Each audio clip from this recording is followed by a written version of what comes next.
우리가 세상 살면서 이런저런 모임을 갖습니다. 동창회를 모이고 또 비슷한 사람들끼리 계회를 모이고 이렇게 합니다. 그런데 똑같은 사람, 같은 동창, 그러니까 같은 또래, 또 같은 선생님 밑에서 공부를 하고 똑같은 교수 밑에서 공부를 했는데도 대화를 해보면 의견들이 다 달라요. 생각이 달라요. 그 안건을 내면 안건 내용이 달라요. 똑같은 부모 밑에서 똑같은 환경에서 날마다 같이 음식을 먹으면서도 큰아들의 생각이 다르고 둘째 아들의 생각이 달라요.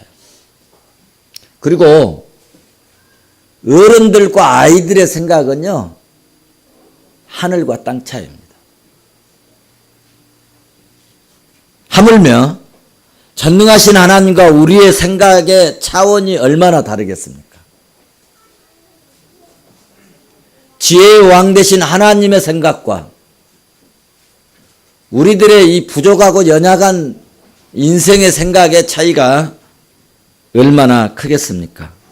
그래서 오늘 하나님의 말씀을 증거하는 총 주제를 하나님의 생각과 내 생각이 다르다. 한번 받아서 하십시다.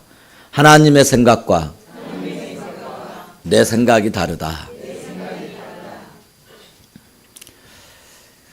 구약에 보면 아람의 유명한 이 아람 사람 이 군대 장관 나하만이라고 하는 장관이 있었어요. 근데 희한하게 아주 용감하고 유능한 장수였는데 병이 걸렸네요. 무슨 병이 걸렸냐 하면 문둥병이 걸렸어요. 요즘으로 말하면 나한자가 된 거예요.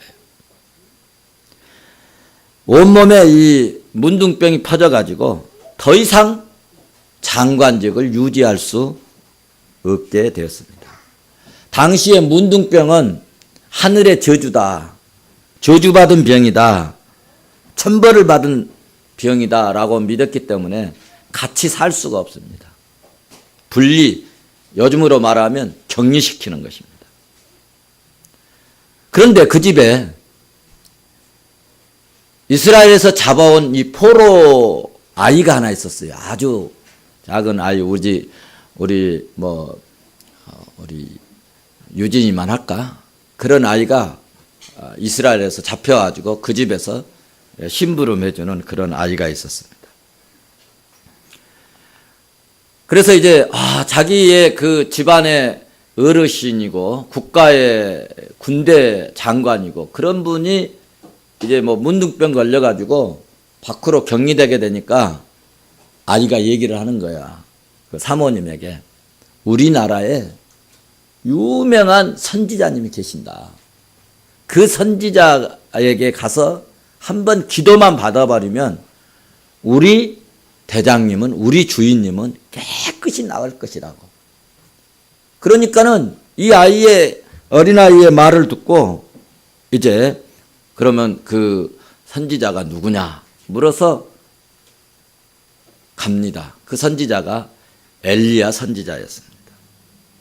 그래서 엘리야 선지자에게 찾아가게 되었는데 선지자에게 찾아가면 그 당시에 자기의 그 속국이고 그러기 때문에 자기 이 군대 장관이 가게 되면 선지자가 딱 나와가지고 어서 오세요 하고 차도도 대접하고 그리고 특별히 안숙 기도를 아주 특별 기도를 해줄 줄로 알았습니다.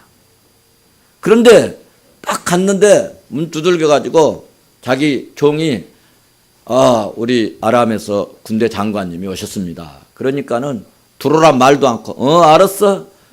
그리고 자기가 나오지도 않고 이 엘리야 선지자가 우리로 말하면 사무실 직원 시켜가지고 저 요단강에 가가지고 7번 들어갔다 나갔다 7번 들어갔다 나갔다 시칠하게 해라. 그러면 깨끗해질 것이다. 그 말에서 보내버리신 거예요.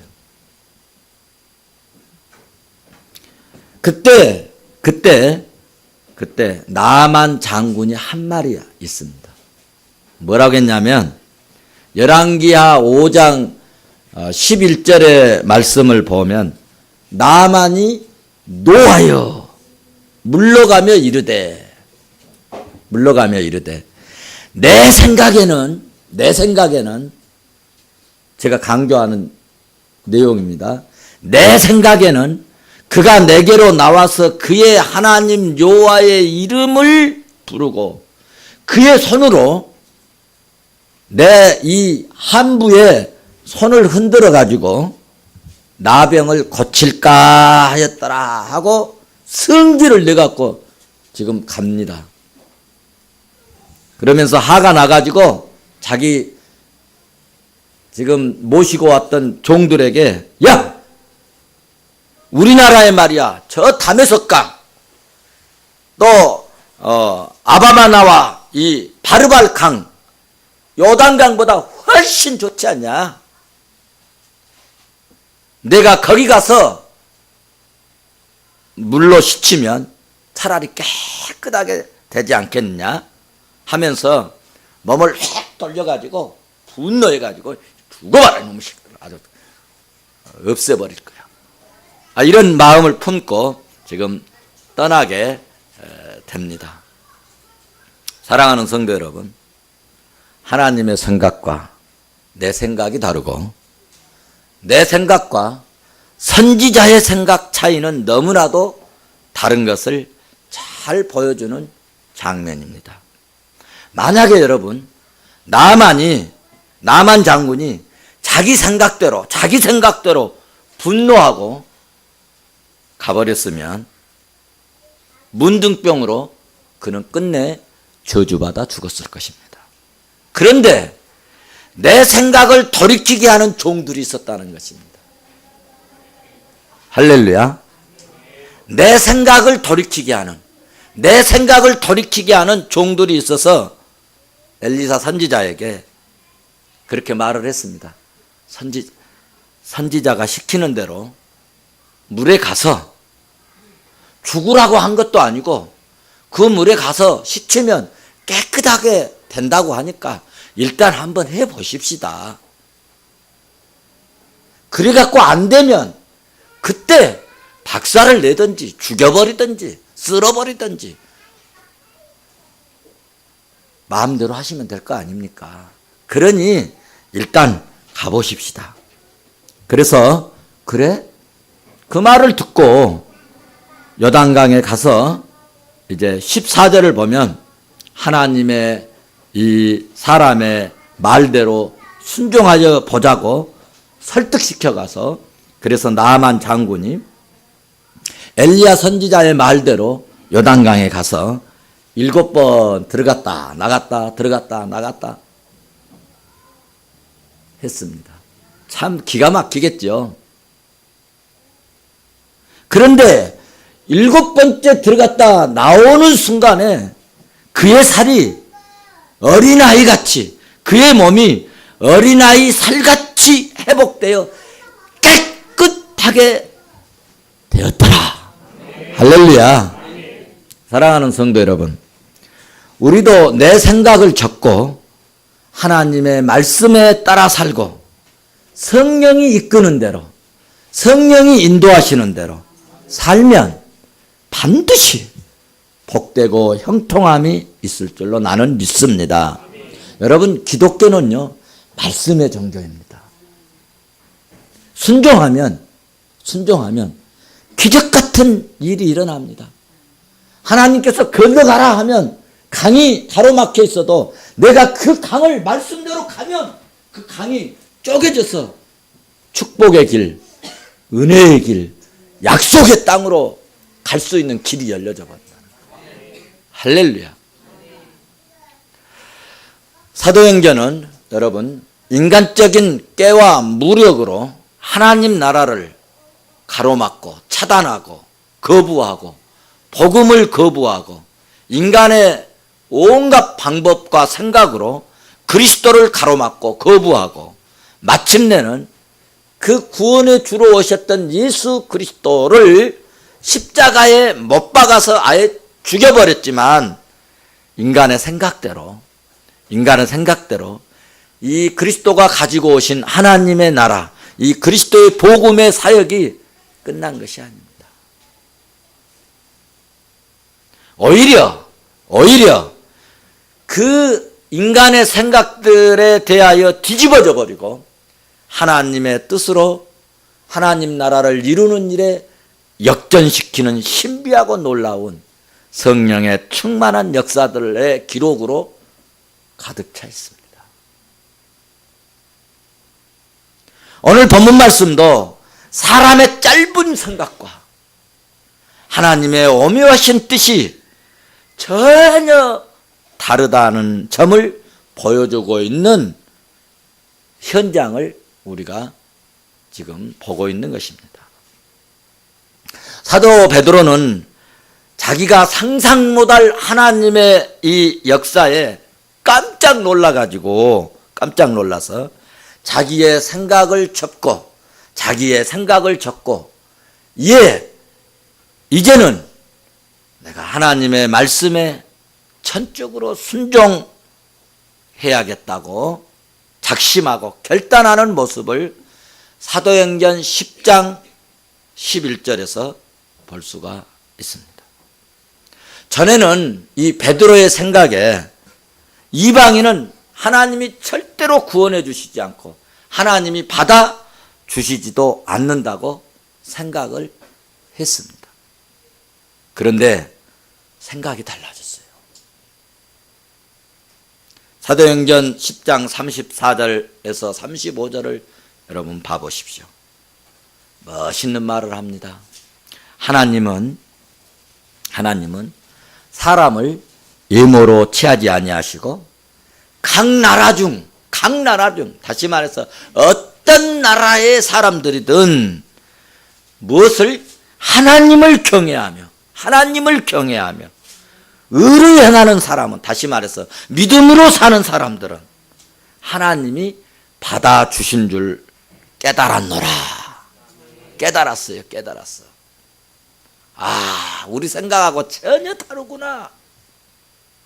내 생각하고는 전혀 다르구나.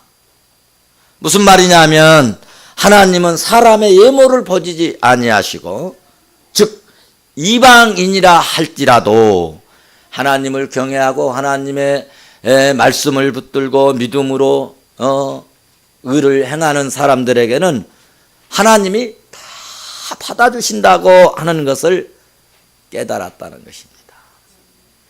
그래서 베드로는 민족주의에 전에 사로잡혔고요. 그리고 자기 어떤 전통, 그리고 이 구습, 그리고 자기 문화 속에 갇혀서 살았었어요. 그래서 오직 유대인만, 오직 이스라엘 민족만, 오직 우리들만, 오직 예루살렘에서만 복음을 증거하고 그렇게 살려고 했어요. 그런데 이제 복음의 눈이 떠졌습니다. 그리고 마음의 문이 열렸어요. 그리고 생각을 바꾸기 시작했다는 것입니다. 여러분, 내 생각과 하나님의 생각은 전혀 다를 수 있습니다. 여러분들도 이 시간에 말씀을 듣고 생각이 바꿔질 수 있기를 주의 이름으로 축원합니다. 말씀을 듣고요, 여러분, 변화되는 것이 복입니다. 그리고 말씀을 듣고요, 변화되는 것이 은혜입니다. 말씀을 듣고 내가 변화되어야 되겠다고 결단하는 것이, 여러분, 그럴 때 내가 오늘 은혜 받았습니다 라고 말하는 것입니다. 베드로가 성령을 받고 깨달은 것 첫째, 하나님의 생각과 내 생각이 다르다는 거예요. 하나님의 생각과 내 생각이 다르다. 이사야서 55장 8절에서 9절 말씀을 가셔서 보시면 그렇게 말씀하고 있어요. 여호와의 말씀에 내 생각은 너희의 생각과 다르고 내 길은 너희의 길과 달라서 하늘과 땅보다 높음같이 내 길은 너희 길과 높으며 내 생각은 너희 생각보다 말할 수 없이 높다. 할렐루야. 많은 사람들은 일반적으로 자기가 전에 경험했던 것이 다 옳아 보이고요. 자기 경험이 최고이고, 그러므로 자기 생각한 것이 다 일리가 있고, 그리고 전통적이고, 그것이 성경적이라고 생각을 합니다. 일반적인 사람들은. 특별히 교회에 관심이 많은 사람들, 교회 다닌 지 오래되신 분들, 그리고 성경 좀 안다고 하는 사람들, 자기 주장이 얼마나 강하고 상당히 독단주의고 자기의 도구마에 빠집니다. 자기의 도구마를 만들어요. 그런데 여러분, 우리 예수 믿는 사람들은, 우리 예수 믿는 성도들은 정말 말씀 앞에 겸손해야 합니다. 우리가 성경을 읽으면 읽을수록 내 과거에 가졌던 생각이 깨져버려야 합니다. 내가 가졌던 옛날 생각이 무너져야 합니다. 목사인 저도요, 늘 말씀에 비추어 보면서 아이고, 내가 그때 잘못 생각했구나, 내가 얼마나 생각이 짧았구나 하고 부족함을 설교 준비하다가 멈추고 예배당에 와서 회개한 적이 한두 번이 아닙니다. 저는 그것이 은혜라고 봅니다. 그런데 중요한 것은 내 생각이 틀렸다고 깨달았을 때, 내 생각이 틀렸다고 깨달았을 때 빨리 교정하고 바꾸고 수정하고 빨리 생각을 바꾸는 것이 삶의 큰 지혜인 줄로 믿습니다. 오늘 본문 말씀에서 먼저 믿은 그리스도인들이 하나님의 생각과 달랐음을 깨닫게 해주시고 새로운 삶의 방향을, 나아갈 방향을, 복음의 운동, 하나님 나라의 운동의 방향을 오늘 성령님이, 하나님이 딱 제시해 주는 겁니다. 이스라엘을 선택한 하나님의 뜻은 이스라엘만 구원하기 위함이 결코 아니었는데, 구약의 이스라엘 백성들은 자신들이 선택되었다는 그 기쁨과 자기들의 이 선민 사상, 이 자만심 때문에 하나님은 자기들만 돌봐주시는 하나님, 자기들만 이해해 주시는 하나님이라고 생각을 한 것입니다. 그래서 베드로 사도가 이방인 고넬료의 집에 10장에서 갔다 왔잖아요. 청함을 받아서 갔다 왔어요. 그래서 집에 가서 먹고 예루살렘에 딱 돌아왔어요. 돌아왔는데 그때 예루살렘 사람들이, 이스라엘 사람들이, 할례 받은 사람들이 지금 베드로에게 막 따지고, 그리고 비난하고, 그리고 그거에 대한 이 해석하는, 해설해주는, 설명해주는, 왜 내가 이방인의 집에 갔다 왔는지 알아? 이런 것 때문에 내가 갔다 왔다고 가르쳐주고 설명해주고 하는 내용이 오늘 우리가 읽은 본문 말씀이에요.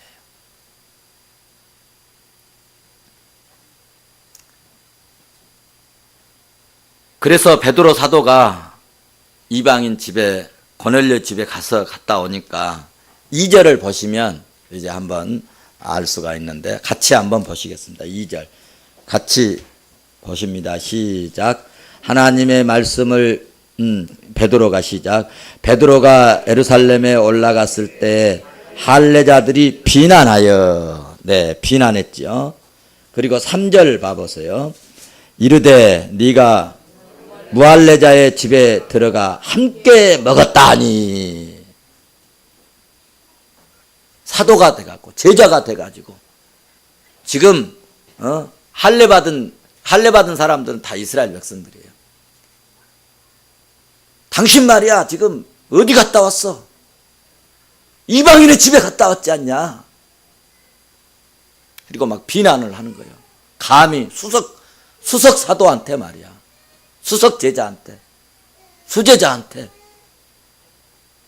아무것도 모르는 것들이 까불어대는 거야 지금. 보십시오. 이스라엘 백성들의 생각이 하나님의 뜻에 지금 어떻습니까? 전혀 반하는 생각 때문에 베드로가 고넬료 집에 갔다 왔다고 지금 엄청나게 비난하면서 따지고 있는 것 아닙니까? 자, 그러면 성도 여러분, 자신을 비난하는 다른 사도들과 제자들에게 베드로는 어떻게 반응을 했을까? 어떻게 반응을 했을까? 여러분들 같으면 어떻겠습니까? 우리 옆 사람 한번 축 치면서 너 같으면 어떻겠어?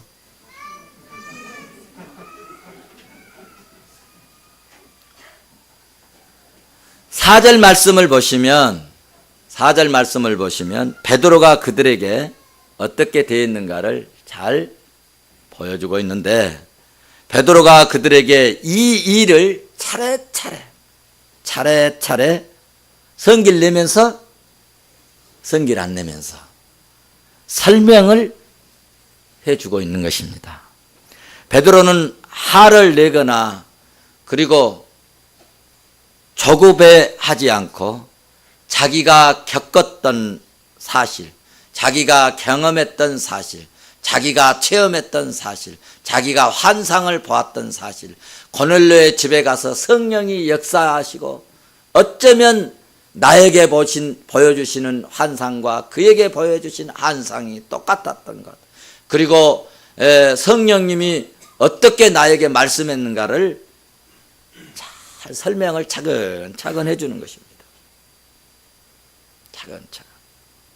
두 가지로 설명하는데 5절에서 10절까지 말씀이 첫 번째 설명이에요. 그리고 두 번째 설명은 11절부터 16절까지의 설명이에요. 첫 번째 설명의 내용이 뭐냐?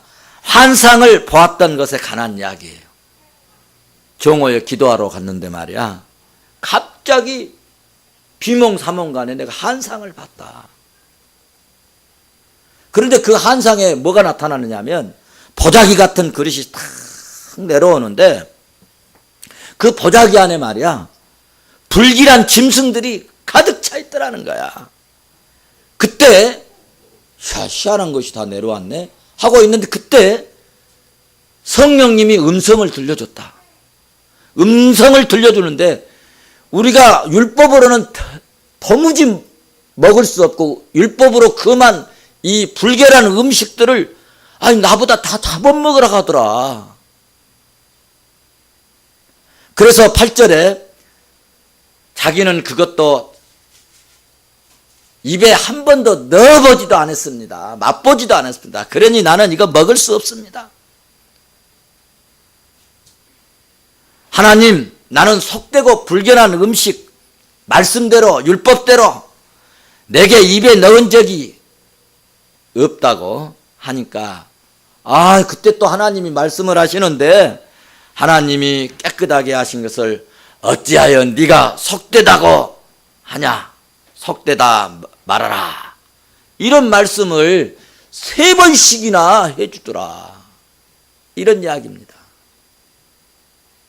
그리고 이런 사건을, 이런 환상을 3번씩이나 보여줬다, 그런 이야기고, 그리고 이제 두 번째 이 설명은 뭐냐면, 그래서 내가 할 수 없이 고넬료의 집에 갔다. 고넬료의 종들이 찾아와 가지고 청해서, 그래서 고넬료가 보낸 종을 만나게 된 동기를 이야기합니다.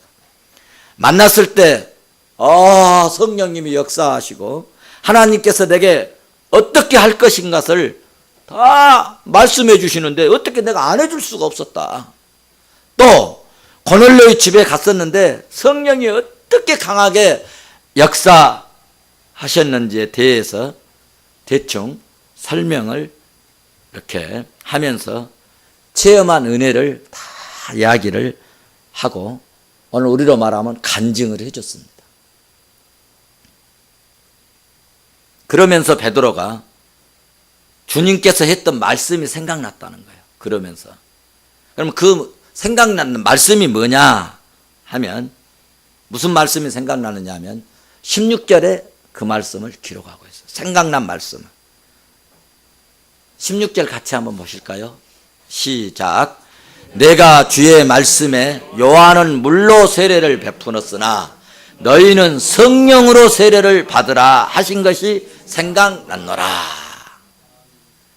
주님의 말씀이 생각이 났는데 무슨 말이냐 하면은, 우리들은 말이야 요한한테 세례 받았는데 이제는 그런 세례가 필요 없고 하나님이 직접 성령으로 세례를 준다는 거야. 할렐루야. 그러니 이런 이 한상이나 이런 은혜를 체험하지 않은 사람들이 어떻게 이 오묘함을 알 수 있겠습니까? 안 그렇겠습니까? 그러면서 17절에서 아주 중요한 말씀을 하는 거예요. 17절 같이 한번 보십니다. 결정적인 말씀을 합니다. 17절 같이 봅니다. 시작. 그런즉 하나님이 우리가 주신 것과 같은 선물을 그들에게도 주셨으니 내가 누구이기에 하나님을 능히 맡겠느냐 하더라. 봐라, 우리들이 오순절에 받은 그 성령의 역사처럼 그들에게도 똑같이 나타나 버렸는데, 어떻게 나 같은 놈이, 나 같은 사람이 그 하나님의 일을 맡겠냐? 생각을 해봐라. 어떻게 하나님의 일을 나 같은 것이 막을 수 있어? 하나님이 시킨 대로 하면 해야지. 그래서 나가 갔다 왔단 말이야.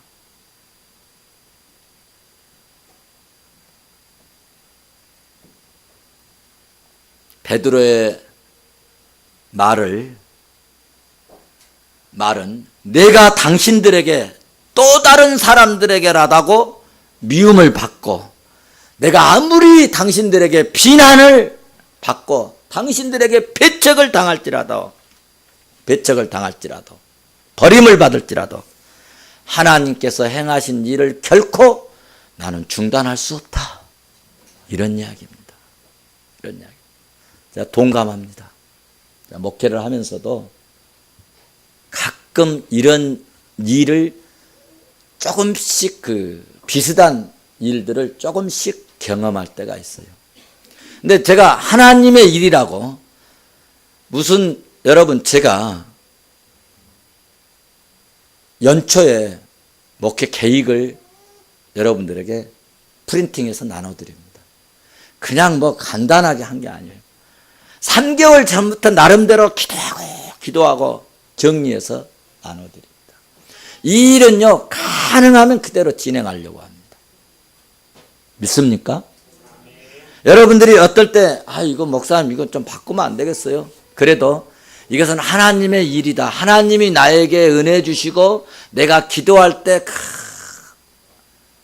살며시 내려온 그 감정, 그 감동 받은 내용인데, 내가 이것은 하나님이 나에게 깨닫게 하시고 그리고 사인을 주신 것이라 생각되어지면요, 여러분 독단주의 같습니까? 여러분들이 웬만한 것 진리가 아니고 이런 것들은 다 얘기하면 그럽시다, 그러세. 제가 잘 그러잖아요. 그런데 하나님의 일이라고 이것은 생각이 되어질 때는 여러분들이 웬만큼 반대해도 저는 밀고 갑니다. 이해하시기 바랍니다.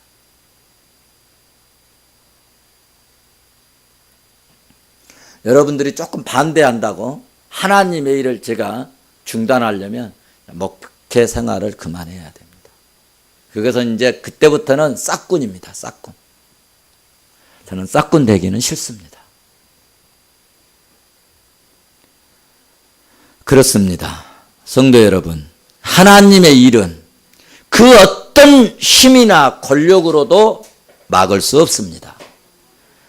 하나님의 일을 막았던 그 어떤 세력도 다 다 무너지고 여러분 하나님의 일을 막았던 그 어떤 나라도 다 여러분 무너지고 망했습니다. 오늘 말씀을 정리한다면 고넬료의 핵심 사건을 통해서 세 가지 아주 중요한 영적인 교훈을 우리에게 주고 있는데, 할례받지 아니한 이방인이 복음을 받아들였다는 것에 대해서 유대인들이 반발했다는 거예요. 두 번째로는 그렇지만 이런 이방인의 복음을 전파하게 하시고 받아들이게 주도하신 분이 계시는데, 그것은 베드로가 한 것이 아니라, 사람이 한 것이 아니라 하나님이 하신 것이라는 것입니다. 세 번째로는 이방인의 복음을 증거하는 전도의 주역은, 여러분 보통 우리가 이방 사도 누구를 이야기합니까? 누구를 이야기해요? 바울을 얘기하잖아요. 그런데 오늘 말씀을 보니까 이 이방인에게 복음을 처음 증거한 사람이 바울이 아니라, 그러니까 여러분의 생각을 깨야 돼요. 베드로였다는 것입니다.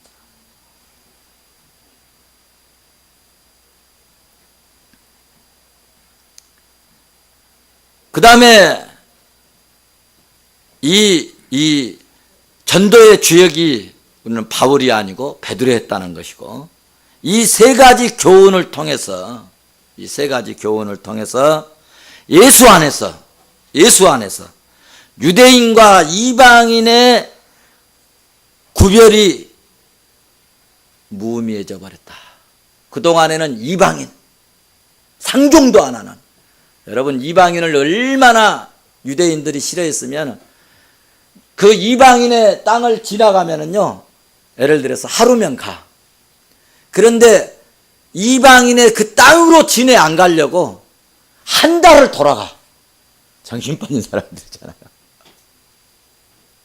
그렇게 이방인을 싫어했어. 그리고 그렇게 이방인을 멸시했어. 이 더러운 것들 사는 것들에게 내가 발도 안 딛는다 이거예요. 그런데 이 베드로에게 나타난 환상을 통해서 이방인과 유대인과 이방인의 이 차이가 무의미해져 버렸다는 것입니다. 할렐루야. 여러분 그 덕분에 우리가 예수 믿고 구원받은 줄로 믿습니다. 이건 나무 얘기가 아니에요, 따지면. 그러니까 여러분, 하나님 나라는 이미 유대인들의 생각과 전혀 달리 이방인이라도 예수 믿고 회개하면 새 이스라엘 민족이 되고 새 이스라엘의 백성이 되고 구원받은 자녀가 되고 하나님의 자녀가 되고 하나님의 이 구원받은 거룩한 백성으로 살게 된다는 하나님의 섭리를, 하나님의 뜻을 강하게 보여주고 있는 말씀이 오늘 본문 11장에서 말씀하고 있는 겁니다. 이것을 여러분이 알고 가셔야 돼요. 그래서 11장 18절을 보시면 어떤 이제 결론이 났느냐면, 그들이 이 말씀을 듣고 베드로의 이 설명을 잘 듣고 그렇게 비난하고 했던 사람들이 뭐 해졌어요? 잠잠하여 하나님께 뭘 돌렸어요? 영광을 돌려 이르되, 그러면 하나님께서 이방인에게도 생명을 얻는, 이방인에도 생명을 얻는 구원을 얻는 회개를 주셨구나. 할렐루야. 무슨 말씀입니까? 구원받는 일에는 차별이 없으시다는 말씀입니다. 유대인이나 헬라인이나 이방인이나 헬라인이나 유대인이나 남녀나 노소할 것 없이 예수만 믿으면 구원 얻는 회개를 주신 줄로 믿습니다. 할렐루야. 이런 것을 신학적으로 말하면 복음의 세계화, 하나님 나라의 세계화 라고 말할 수 있겠습니다. 이 일로 인해서 복음이 이방인에게도 들어가게 되었고, 동시에 교회에 대한 뭐가 일어나게 됐느냐?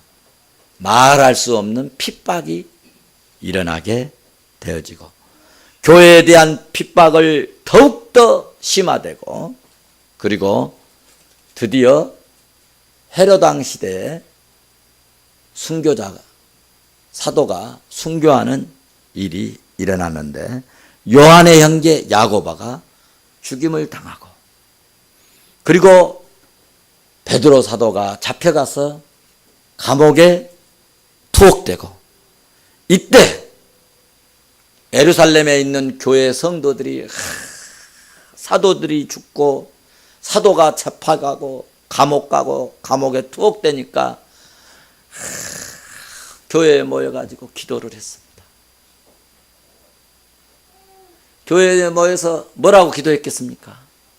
우리 베드로 사도 감옥에 잡혀갔는데, 투옥됐는데, 하나님 구원해 주세요.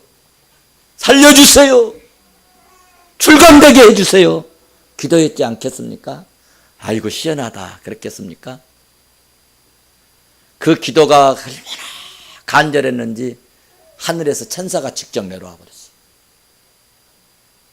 하늘에서 천사가 직접 내려와 가지고 여러분 감옥을 찾아갔어.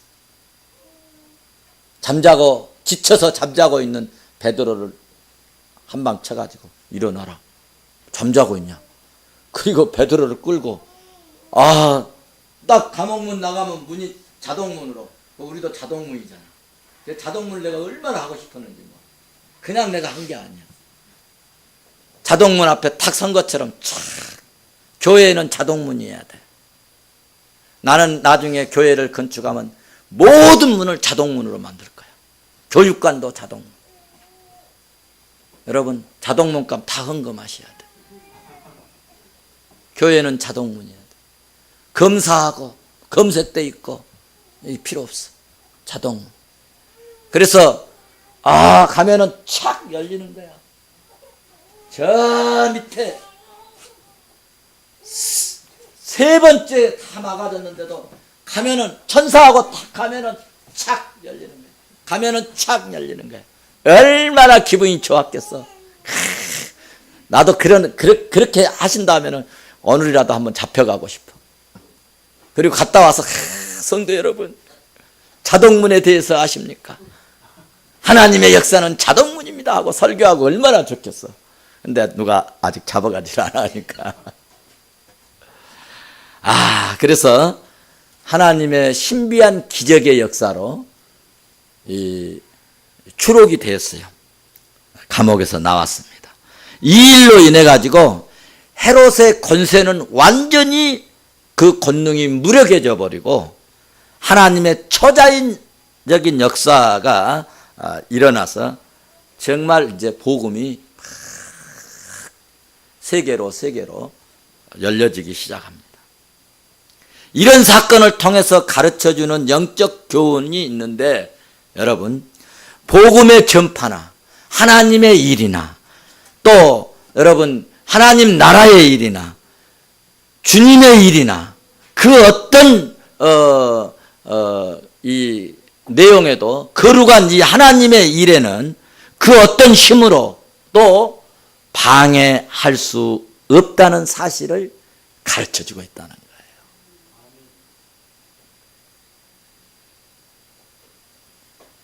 왜냐하면 하나님의 전능하신 힘이 우리와 함께하기 때문입니다.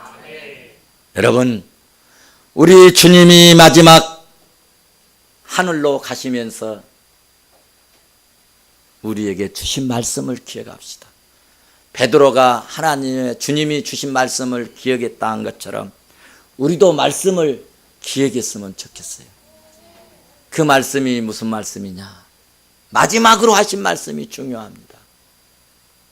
마태복음 28장 마지막 장 마지막 절입니다. 쉽게 말하면 마태복음 마지막 장 마지막 절 28장 20절입니다. 20절에서 그렇게 말씀하고 있습니다.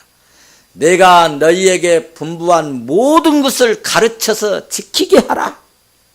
볼지어다 내가 세상 끝날까지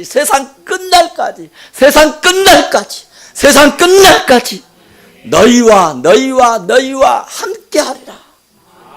할렐루야. 저는 이 말씀을 믿습니다. 사랑하는 성도 여러분, 하나님의 생각과 내 생각이 전혀 다를 수 있습니다. 우리는 내 생각대로 사는 것이 아니라 지혜의 왕 되신, 지혜의 근원 되신 예수 그리스도의 말씀을 따라 살면 세상 끝날까지 우리의 주님이 함께 하셔서 복되고 복된 삶이 되고, 우리가 주의 말씀을 붙들고 살면 여러분 우리의 발이 거치는 것이 없게 된다. 여러분 가다 보면은 돌멩이에 걸려서 넘어지잖아요. 여러분 삶을 살아가다 보면요 희한한 문제에 걸려가지고 고민하고 괴로워하고 고통하고 이거 어떻게 하면 좋으냐 그럴 때가 있어요. 우리 애들도 희한한 문제에 걸려가지고 고민하고 고통하고 괴로워하고 그럴 때 있어요. 그런데 성경에 보면은 그런 말씀이 있어요. 대저 여호와를 네가 의지하시니라 내 발을 지켜 걸리지 않게 하시리라. 내 발을 지켜 걸리지 않게 하시리라. 잠언 3장 끝부분에서 그렇게 결론을 지어서 말씀하고 있어요. 또 이사야 40장에 보면은 사막에서 우리의 하나님의 대려로 평탄케 해줘버려요. 여러분 사막에서 하나님을 의지하고 하나님을 경외하고 예수 믿고 믿음으로 살면, 말씀대로 살면 사막에 갈지라도 평탄하게 만들어버리겠다. 얼마나 재밌습니까? 요수아서 1장 8절 여러분 저기 기록되어 있네. 한번 봐보세요. 같이 한번 보십시다. 이 율법을 시작.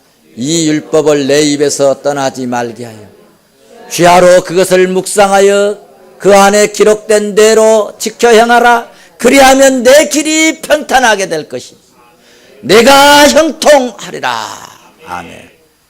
여러분 혹시 전에는 우리가 내 생각대로 내 고집대로 내 방법대로 내께로 살았다 할지라도 오늘 여러분 베드로의 얘기를 듣고 설명을 듣고 다 잠잠해버리고 그러면 이제 하나님께 영광 돌립시다 하고 베드로의 의도대로 베드로의 말씀대로 따라 행한 것처럼 우리도 주의 말씀에 근거하에 살아서 여러분의 앞날이 평탄하고 형통하시는 그런 은혜가 있기를 주의 이름으로 축원합니다. 축원합니다.